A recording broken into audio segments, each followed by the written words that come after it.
Hello students, welcome to the channel Rachna math solutions. इस video में हम लोग सीख रहे हैं second year engineering degree semester third का मैथमेटिक्स के सब्जेक्ट, जिसमें हमने चैप्टर स्टार्ट किया हुआ है फूरियर सीरीज और ये उसका लेक्चर 25 होने वाला है। आज के इस वीडियो में हम लोग हाफ रेंज सीरीज इस कंसेप्ट के ऊपर कुछ सम्स ज़्यादा प्रैक्टिस करेंगे। तो इस कंसेप्ट के ऊपर जो क्वेश्चन करवाना वो क्वेश्चन आपके सामने लिखा है। क्वेश्चन में क्या दिया है, find half range cosine series for F of X is equal to X in interval 0 less than X X less than 2, ये ओपन इंटरवल दिया है। Using Parseval's identity prove that या फिर डिड्यूस दैट, ऐसा भी हो सकता है क्वेश्चन में। तो पहला पार्ट क्या दिया है वो pi to the power 4 upon 96 is equal to 1 upon 1 to the power 4 plus 1 upon 3 to the power 4 plus 1 upon 5 to the power 4 plus up to infinity. और सेकेंड प्रूव दैट वाला part क्या दिया है, pi to the power 4 upon 90 is equal to 1 upon 1 to the power 4 plus 1 upon 2 to the power 4 plus 1 upon 3 to the power 4 plus up to infinity. ये दिया हमें question में, ठीक है। तो इस क्वेश्चन के इंटरवल देकर ये हमें पता चल रहा है कि यहाँ पर पाई नहीं दिया हुआ इंटरवल लिमिट पे कहीं पर भी। इसका मतलब ये क्या हो जाएगा, 0, इस टाइप के इंटीग्रल का हाफ रेंज फूरियर सीरीज होगा, ठीक है। जिसमें पर्टिकुलर उन्होंने मेंशन किया है find half range cosine series use किया है। तो हाफ रेंज कोसाइन सीरीज में बी एन इस फूरियर कोफिशिएंट की वैल्यू क्या हो जाती है, डायरेक्टली 0 हो जाती है, राइट। तो फिर सिर्फ हमें a0 और ये an ये फूरियर कोफिशिएंट को निकालना होता है, राइट। तो देखो यहाँ से इस एरो से आंसर की शुरुआत कर रहा हूँ। To find half range cosine series, to find half range cosine series ऐसा पूछा गया हमें, right. To find half range cosine series वो लिखा। फंक्शन जो फंक्शन है उसको भी मेंशन कर देंगे, that is F of X is equal to X, और इंटरवल क्या दिया है 0 less than X X less than 2। इसका मतलब क्या हो जाएगा, देयरफॉर हम लोग ऐसा लिख सकते हैं, देयरफॉर हियर एल की वैल्यू कितनी हो जाएगी, 2 हो जाएगी। इतना क्लियर हो गया, क्योंकि हाफ रेंज फूरियर सीरीज एक तो 0, इंटरवल में होती है या फिर 0, पाई इस इंटरवल में होती है। तो क्वेश्चन पे कहीं पे पाई नहीं दिया है, इसका मतलब ये Fourier series half range Fourier series किस इंटरवल के लिए स्टैंड करेगी, 0, के लिए स्टैंड करेगी, जहाँ पर तो फिर कंपेयर करने पर एल की वैल्यू कितनी मिलेगी, हमें 2 मिलेगी। इतना क्लियर हुआ होगा। नेक्स्ट केस में तो हाफ रेंज फूरियर सीरीज कैसे लिखी जाती है उसको हम लोग मेंशन कर देंगे। Therefore we get Fourier series इस तरीके से लिख सकते हैं हम लोग। पीछे क्या आएगा, एफ ऑफ एक्स आएगा, F of X is equal to a0 plus an के बाद summation n equal to 1 to infinity, और यहाँ पे लिखेंगे हम लोग cos of n pi X by L लिखना होगा, n pi X upon L लिखना होगा। ये हो गई हमारी फूरियर सीरीज, जिसको नंबर 1 कर दिया। इतना करने के बाद जो a0 और an फूरियर कोएफिशिएंट निकालने के फॉर्मूले होते हैं वो मेंशन कर हमें a0 और an सेपरेटली निकालना होगा। तो लेट लिखा a0, ये फूरियर कोएफिशिएंट निकालने के लिए फॉर्मूला क्या होगा, देखो 1 upon L integral 0 to L F of X, और लास्ट में यहाँ पर डी एक्स देना होगा। इतना क्लियर हो गया। एल की वैल्यू 2 है तो यहाँ पे 1/2 इंटीग्रल 0 टू 2 आएगा। एफ ऑफ एक्स फंक्शन क्या था, ओनली एक्स था, वो लिखा, लास्ट में डी एक्स लिखा, ठीक है। नेक्स्ट स्टेप में इसका इंटीग्रेशन करना है सिंपली, तो 1/2 एज इट इज़ इंटीग्रेशन करेंगे, इसके करेंगे स्क्वायर ब्रैकेट। एक्स का इंटीग्रेशन क्या होगा, एक्स स्क्वायर अपॉन 2, ये closing square bracket, lower limit 0 और अपर लिमिट 2, ठीक है। नेक्स्ट केस में ये अपॉन का 2 कांस्टेंट है, ब्रैकेट में आया हुआ, उसको बाहर लेते तो बाहर क्या हो जाएगा 1/4, और स्क्वायर ब्रैकेट के अंदर रहेगा only x square, square bracket close कर दिया, लोअर लिमिट 0 और अपर लिमिट 2। नेक्स्ट स्टेप में एक्स की जगह पे अपर लिमिट पुट करना होगा, दैट इज़ वो कितना होगा, एक्स की जगह पे 2 आने पर 2 स्क्वायर यानी कि 4, माइनस एक्स की जगह पे लोअर लिमिट का 0, तो 0 स्क्वायर कितना होता है, 0 ही होता है, तो वो 0 लिखा। 4/4 कैंसिल होने पर फाइनल आंसर कितना आएगा, 1 आएगा, यानी कि a0 इस फूरियर कोएफिशिएंट की वैल्यू कितनी होगी हमारे पास, 1 आएगी। इतना क्लियर हुआ होगा सब लोगों को। देखो अभी क्या करना है, an इस फूरियर कोएफिशिएंट की वैल्यू निकालनी है, तो उसको ये यहाँ पे साइड पे पार्टीशन बनाकर ही सॉल्व कर देता हूँ। an ये फूरियर कोएफिशिएंट के फॉर्मूला क्या रहेगा, देखो an is equal to 2/L आएगा, 2/L लिखने के बाद इंटीग्रल 0 टू 2 आएगा, फिर एफ ऑफ एक्स लिखना पड़ता है, एफ ऑफ एक्स लिखने के बाद आएगा cos of n pi X by L होगा, n pi X upon L रहेगा, ब्रैकेट क्लोज, और लास्ट में डी एक्स होगा। एल की वैल्यू 2 थी, लेकिन उसको बाद में पुट करना पड़ेगा, लेकिन यहाँ पे फिलहाल मैं फॉर्मूले के बेस पर 2 की जगह पे एल लिख देता हूँ। ये एल की जगह पे 2 नेक्स्ट स्टेप में लिखना है। इतना क्लियर हो गया। ये हो गया फॉर्मूला an के लिए। फॉर्मूला क्या लिखा है, 2/L इंटीग्रल 0 टू एल है ये, F of x cos of n pi X by L D x. Next step में हमें क्या करना है, एल की भी वैल्यू पुट करनी है और एफ ऑफ एक्स की भी वैल्यू पुट कर देनी है। तो ये an रहेगा पीछे, एल की वैल्यू 2 होने पर 2/2 कैंसिल, यानी कि 2/2 होने पर 1 बचेगा इंटीग्रल के बाहर, तो 1 अलग से लिखने की कोई ज़रूरत है नहीं, तो ओनली लिखना है यहाँ पर integral limit 0 to 2 F of X dot cos of क्या लिखना है, N pi X by two, N pi X upon two लिखना है ब्रैकेट क्लोज, और यहाँ पे लिखना है डी एक्स। इतना क्लियर हुआ होगा। नेक्स्ट स्टेप में अभी generalise rule of integration apply करके हमें इस इंटीग्रेशन को आगे सिंप्लीफाई करना है। देखो जनरलाइज रूल ऑफ इंटीग्रेशन क्या होता है, अगर हमारे पास इंटीग्रल यू डॉट वी इस टाइप के दो अलग अलग फंक्शन होते हैं, जिसमें जनरलाइज रूल ऑफ अगर इंटीग्रेशन हम अप्लाई करते तो यू फंक्शन पहले लिखकर जो वी फंक्शन होता है उसका इंटीग्रेशन दिखाया जाता है सबस्क्रिप्ट में 1 लिखकर, फिर माइनस साइन जो यू फंक्शन लिया था उसका डिराइव किया जाता है यू डैश, जो वी फंक्शन का इंटीग्रेशन हुआ था v1 प्लेस पे उसी का फर्दर इंटीग्रेशन करने पर उसको v2 लिखते हैं, फिर प्लस साइन यू डैश का further derive that is U double dash, और v2 का फर्दर इंटीग्रेशन यानी कि v3 हो जाएगा। तो ये प्लस माइनस ऑर्डर में हमें कंटिन्यूस करना पड़ता है, इसी को कहते हैं जनरलाइज रूल ऑफ इंटीग्रेशन। लेकिन u और डॉट v ये दो फंक्शन अलग अलग रहेंगे, उसमें पहला u फंक्शन कैसे सेलेक्ट करना है तो उसके लिए ये होता है, देखो हमारे पास ये वर्ड पता होना चाहिए LIATE। L का मतलब होता है लॉगरिथमिक फंक्शन, I का मतलब होता है इनवर्स ट्रिग्नोमेट्रिक फंक्शन, A का मतलब होता है एल्जेब्रिक फंक्शन, T का मतलब होता है ट्रिग्नोमेट्रिक फंक्शन, और E का मतलब होता है एक्सपोनेंशियल फंक्शन। तो ये left to right in functions की ऑर्डर में लेफ्ट टू राइट जो भी पहला फंक्शन होता है उसको u कंसिडर किया जाता है। इतना क्लियर हो गया। तो देखो यहाँ पर दो फंक्शन अलग अलग कौन सा है, x एल्जेब्रिक फंक्शन है और कोसाइन ये ट्रिग्नोमेट्रिक फंक्शन है। ट्रिग्नोमेट्रिक फंक्शन हो गया अपना कोसाइन, एल्जेब्रिक फंक्शन क्या हो गया ए हो गया। तो लेफ्ट टू राइट पहले ए आ रहा है यानी कि एल्जेब्रिक फंक्शन आ रहा है, उसके कारण हमें इसको क्या कंसिडर करना होगा u, और ये वाले फंक्शन क्या कंसिडर करना है v। ठीक है, इतना क्लियर हो गया। तो हम लोग इसी फंक्शन को general rule of integration apply करेंगे, जैसे कि अभी पहले बताया था। तो ये ए एन आएगा, इंटीग्रेशन कर रहे हैं, इसके कारण हम लोगों ने ये ब्रैकेट डाला, पहला function u that is as it is X लिखा। कॉस का इंटीग्रेशन क्या होगा माइनस साइन प्लस साइन होगा, कॉस का इंटीग्रेशन क्या होगा प्लस साइन, तो ये साइन लिखा, साइन जो रेडियन एंगल वो that is N pi X by two, N pi X upon two. उसके बाद जो रेडियन एंगल है उसका फर्दर डिराइव किया जाएगा, वो लिखेंगे अपॉन में, राइट। वो N pi X by two का अगर फर्दर डिराइव करता तो कितना बचेगा, N pi by two upon में लिखना होगा। ये माइनस दिया, माइनस का ये ब्रैकेट डाला, एक्स का डिराइव कितना होगा 1, तो ये 1 लिखा। साइन का इंटीग्रेशन क्या होगा माइनस कॉस होगा, माइनस कॉस जो रेडियन एंगल है वो that is N pi X upon to. यहाँ पे फिर से जो रेडियन एंगल था उसका फर्दर डिराइव कितना आएगा, एन पाई बाय टू आएगा। यहाँ पर पीछे already N pi by two है, यानी कि यहाँ पर अपॉन डिनोमिनेटर में क्या लिखना चाहिए, N square pi square upon two square that is 4 लिखना चाहिए। ये राउंड ब्रैकेट क्लोज कर दिया। नेक्स्ट स्टेप में 1 का डिराइव कितना होगा 0 होगा, तो इसके कारण ये जनरल रूल ऑफ इंटीग्रेशन यहाँ पे रुक जाएगा। तो ये क्लोजिंग स्क्वायर ब्रैकेट और लोअर लिमिट का 0 और ये अपर लिमिट का 2। इतना क्लियर हुआ होगा। नेक्स्ट स्टेप में before applying upper limit minus lower limit steps हमें क्या करना है, डिनोमिनेटर सिंप्लीफाई करना है as well as sine simplify करना है। क्या कहा, डिनोमिनेटर और साइन सिंप्लीफिकेशन करना है हम दोनों को, यानी कि ये दोनों साइड पे। ठीक है, नेक्स्ट स्टेप में देखो क्या करना होगा, ये N pi by two upon में आया तो ऊपर जाएगा तो क्या होगा 2x अपॉन एन पाई रहेगा, sine of N pi X by two N pi X upon two bracket close, minus into minus plus sine. तो इसको कैसे लिख सकते हैं, वो ये 4 ऊपर जाएगा, 4 upon N square pi square, इसके साइड में आएगा cos of N pi X by two N pi X upon two round bracket close, ये बड़ा सा square bracket close, lower limit 0 और अपर लिमिट 2। नेक्स्ट स्टेप में x की जगह पे हमें अपर लिमिट पुट करना है दैट इज 2। देखो यहाँ पर x की जगह पे अपर लिमिट 2 पुट करेंगे तो ये लेफ्ट साइड का an तो एज इट इज रहेगा, राइट। ब्रैकेट आएगा, x की जगह पे 2 पुट करना है तो ये 2 अपॉन 2 कैंसिल, साइन एन पाई की वैल्यू कितनी होगी 0 होगी, तो ये फर्स्ट टर्म नहीं लिखना है हमें।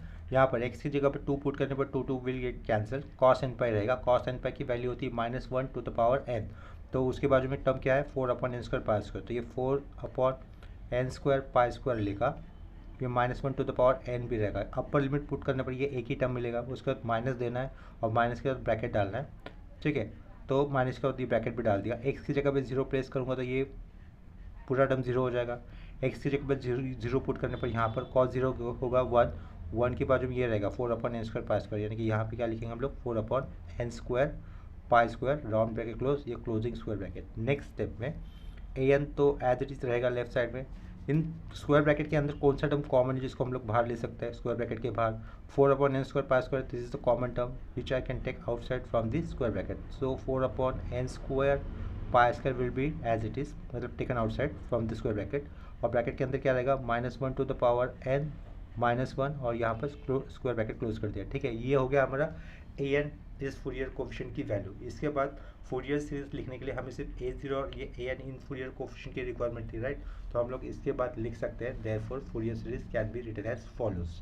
तो नेक्स्ट स्टेटमेंट क्या होगा, देयरफॉर fs यानी कि फूरियर सीरीज, आप लोग एग्जाम में ये पूरे वर्ड लिखना, therefore Fourier series can be can be return as follows, can be return as follows लिखा, ठीक है। तो लेफ्ट साइड में फंक्शन क्या आएगा अपना, ओनली एक्स आएगा, इज इक्वल टू A0 की वैल्यू, A0 की वैल्यू कितनी थी, 1 थी। उसके बाद अभी हमें किसकी वैल्यू लिखनी है, an की वैल्यू लिखनी है। लेकिन जब भी an की वैल्यू लिखेंगे उस वक्त विदाउट n वाले टर्म कहाँ पे लिखने हैं, हमें समेशन के लेफ्ट साइड में लिखने हैं और समेशन के राइट साइड में n वाले टर्म लिखने हैं। तो विदाउट n वाला टर्म कौन सा है, 4/π², तो ये प्लस लिखा 4/π², विदाउट n वाला टर्म समेशन के लेफ्ट साइड में डाला, या फिर समेशन n इक्वल टू क्या रहेगा, 1 to इन्फिनिटी होगा। और विथ n वाले टर्म कहाँ पे लिखने हैं, समेशन के राइट साइड में। वो क्या क्या होंगे, -1 to the power n, -1 square bracket close, और अपॉन में क्या आएगा, n² आएगा। उसके बाजू में क्या लिखना था हमें, A0 an था ना, ये बाजू में क्या लिखेंगे, cos ऑफ n/x/2 लिखना होगा, क्योंकि l की वैल्यू कितनी थी, 2 थी, तो n/x/2 लिखा और ये राउंड ब्रैकेट क्लोज कर दिया। This is our required Fourier series. यहीं पर हम लोग as a this required Fourier series लिख सकते हैं, या फिर इसके आगे एक्सपांशन करके भी दिखा सकते हैं। एक्सपांशन की समेशन वाला पार्ट हटाकर उसकी जगह पे n की जनरल वैल्यू 1 2 3 4 लेकर जो सीरीज बनेगी उसको भी दिखा सकते हैं। तो आगे वाला पार्ट में यहाँ पे कंटिन्यू कर रहा हूँ। यहाँ पर देखो पीछे तो x रहेगा, ये 1 भी आएगा, प्लस लिखा 4/π² as it is. Expansion summation वाले पार्ट को एक्सपांशन किया जा रहा है तो ये ब्रैकेट आएगा। यहाँ पर n की वैल्यू पहले कितनी लेनी है, हमें 1 लेनी है, तो -1 to the power 1, तो -1 बचेगा, -1 ये -1 एडिशन होने पर -2 आएगा अपॉन 1², ठीक है।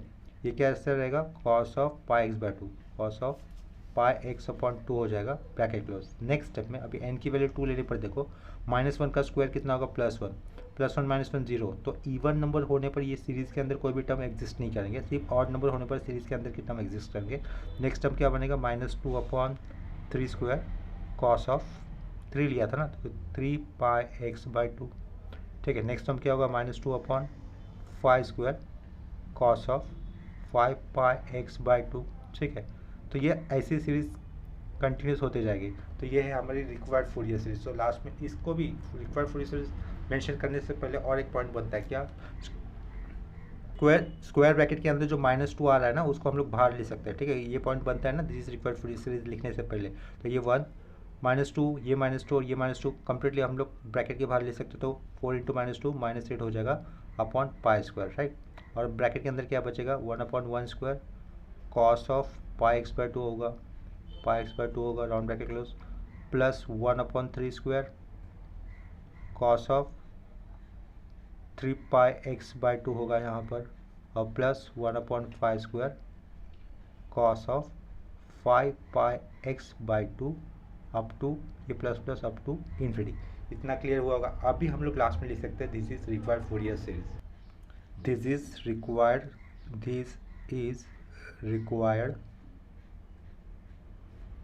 फोरियर सीरीज, ठीक है। इतना वाला काम हो गया अभी।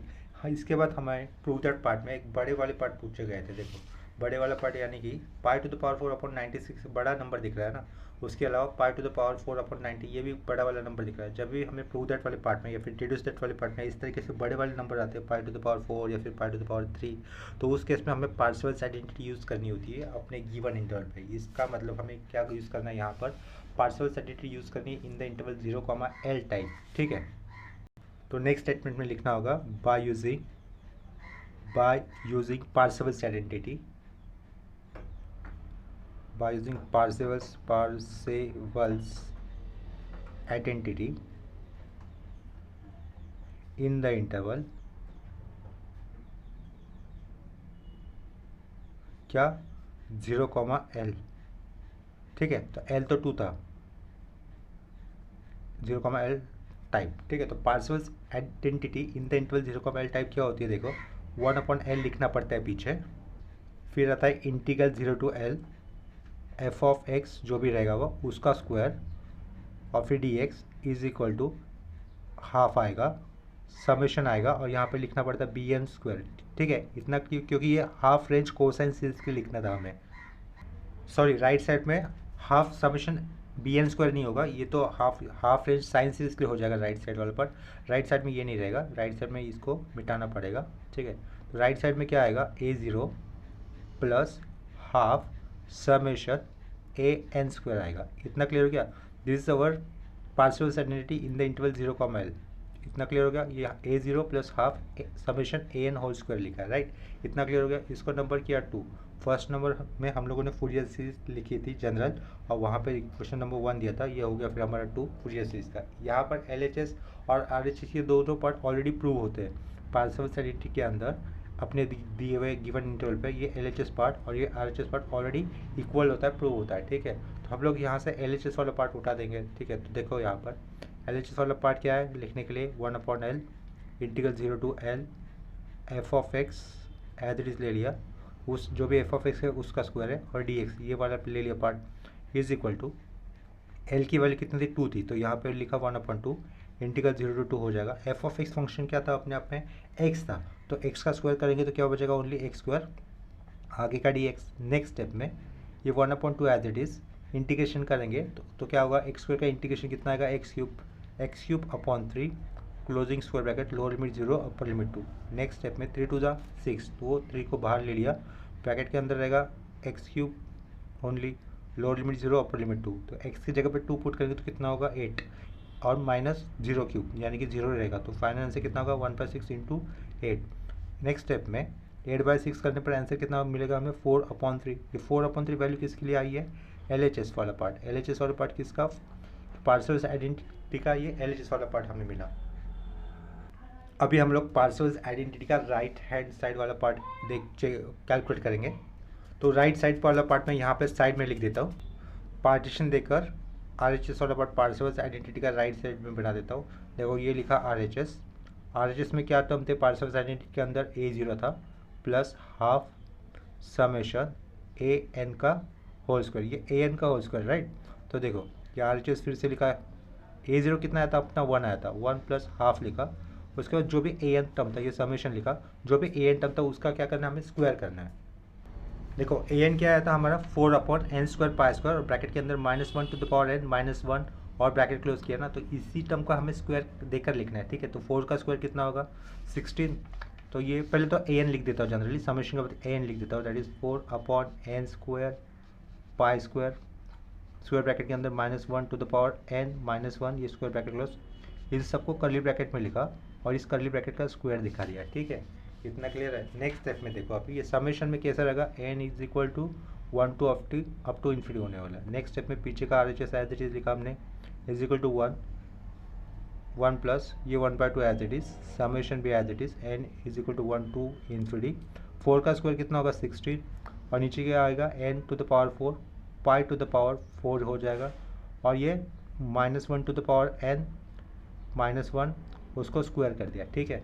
नेक्स्ट स्टेप में विदाउट n वाले टर्म समेशन के लेफ्ट साइड में ही होनी चाहिए, तो 16/पाई टू द पावर 4 कहाँ पे आएगा, समेशन के लेफ्ट साइड में आएगा, पीछे क्या है ये RHS है, 1 प्लस लिखा, 1/2 इंटू 16 कितना होगा, 1/2 इंटू 16 होने पर 8 बचेगा, 8/पाई टू द पावर 4 रहेगा, ये summation n is equal to 1 to up to infinity, अंदर क्या क्या रहेगा -1 to the power n -1, यहाँ पर -1 है, इसको ब्रैकेट में लिखकर उसका स्क्वायर करना है, अपॉन में क्या बचने वाला है n to the power 4।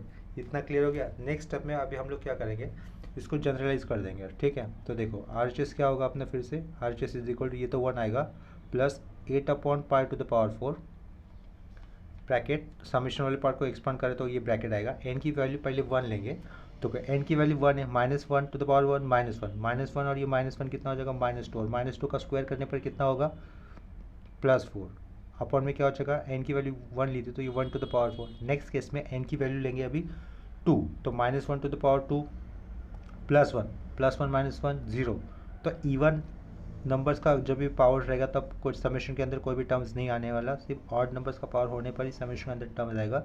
ऊपर क्या होगा वो हमेशा +4 रहेगा, और नीचे odd number that is 3 to the power 4 plus 4/5 to the power 4 plus up to ऐसा जाएगा इन्फिनिटी। नेक्स्ट स्टेप में क्या करेंगे, जो स्क्वायर ब्रैकेट के अंदर 4 आया है उसको बाहर ले लेंगे, ठीक है, एज अ कॉमन बाहर ले लेंगे, तो लेफ्ट साइड में ये का RHS एज इट इज लिखा, 1 प्लस 8 4 जा 32 भी एज इट इज लिखा, पाई टू द पावर 4, ब्रैकेट के अंदर क्या रहेगा 1/1 to the power 4 plus 1/3 to the power 4 plus 1/5 to the power 4, ये प्लस लिखा अप टू इन्फिनिटी, और लास्ट में स्क्वायर ब्रैकेट क्लोज, ठीक है। तो ये LHS और RHS हम लोगों ने अलग से निकाल लिए पार्सेवल्स आइडेंटिटी के, ठीक है। तो जो LHS आया था उसको नंबर में 3 कर देता हूँ, और जो RHS आया था उसको नंबर हम लोग 4 कर देते हैं, ठीक है। और इक्वेशन 2 किसके लिए था, पार्सेवल्स आइडेंटिटी के लिए था, जिसमें क्या दिया है 1/L equal to 1/L integral 0 to L f of x का whole square dx is equal to a0 plus half summation an का होल स्क्वायर। यहाँ पर भी चाहते हैं हम लोग ऐसे लिख सकते हैं 1 to इन्फिनिटी, राइट।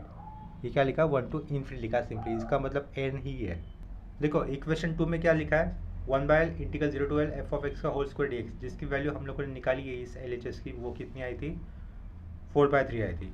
और पार्सेवल्स आइडेंटिटी का राइट साइड वाला पार्ट क्या दिख रहा है a0 plus half summation 1 to infinity an square, जिसको हम लोगों ने एक्सपांड किया इस RHS में, तो उसकी वैल्यू कितनी आई है, उसको इक्वेशन लिखा 4, ये वैल्यू आई थी ना 1 + 32/π⁴ ब्रैकेट के अंदर सीरीज दिख रही है हमें।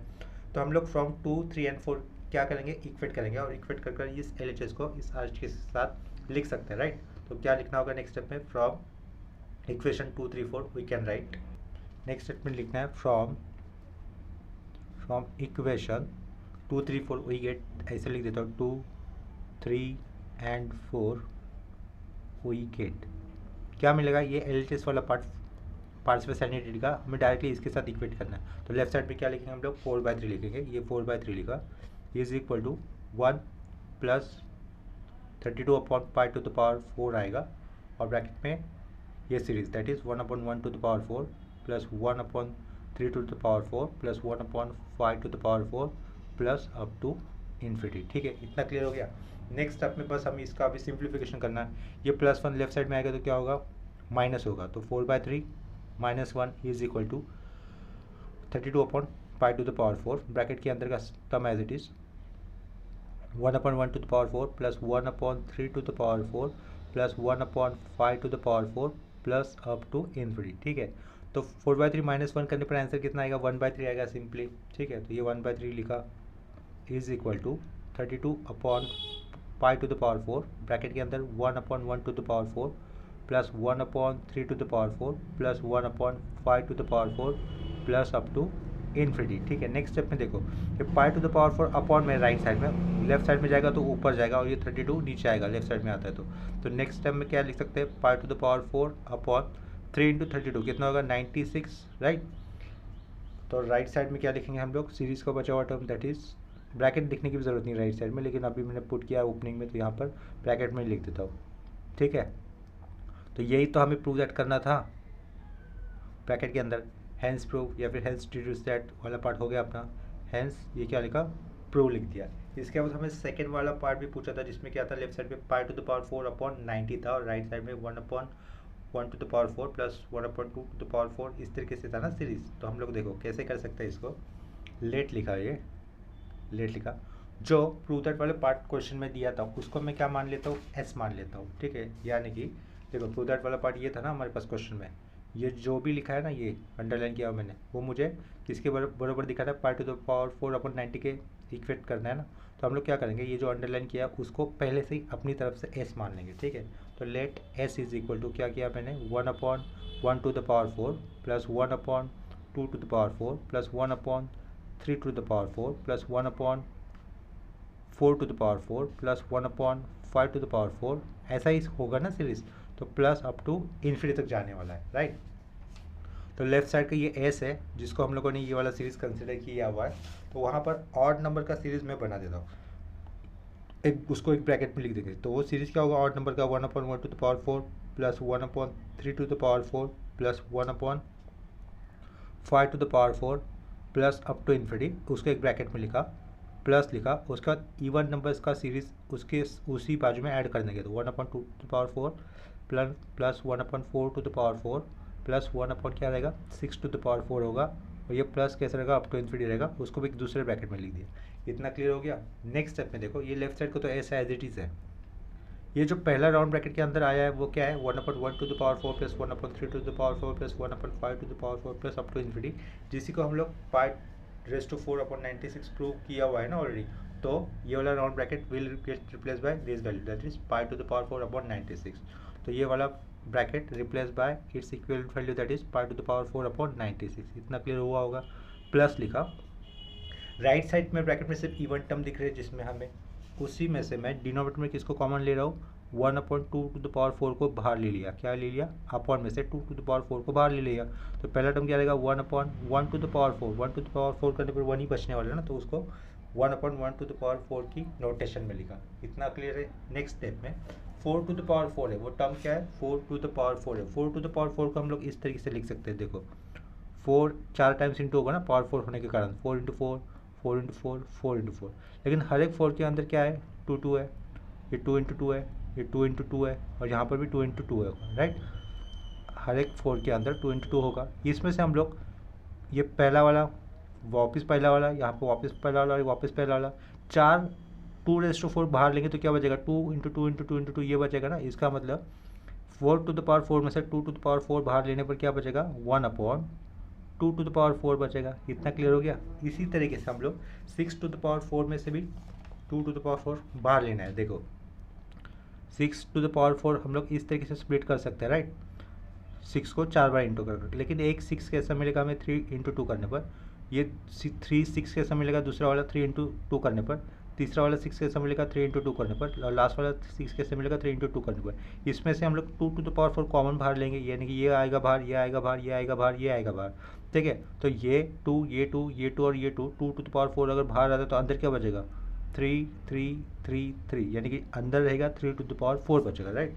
तो 2 तो बाहर लिया हुआ है, तो अंदर क्या बचेगा 1/3 बचेगा, प्लस ये अप टू इन्फिनिटी दिखा दिया यहाँ पर क्लोजिंग स्क्वायर ब्रैकेट। इतना क्लियर है।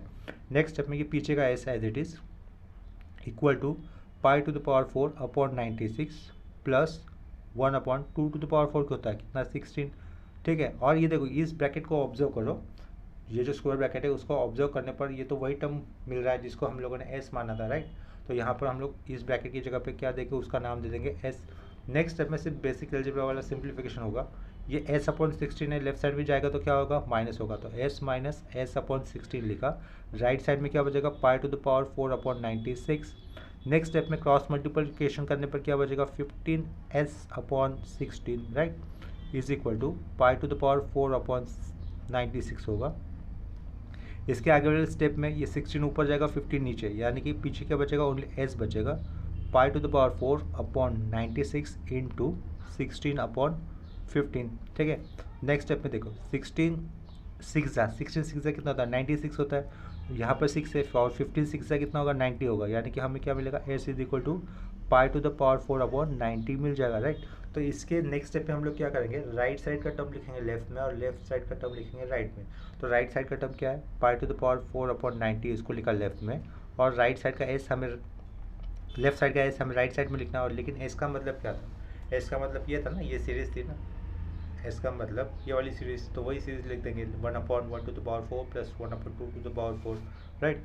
तो s का जो कंसिडर किया था सीरीज वो लिखना है 1/1 plus 1/2 plus 1/3 up to infinity. तो यहाँ पर हमारा सेकेंड वाला जो रिड्यूस्ड पार्ट पूछा था वो भी कंप्लीट हो गया, ठीक है। लास्ट में लिखना है हैंस प्रूव।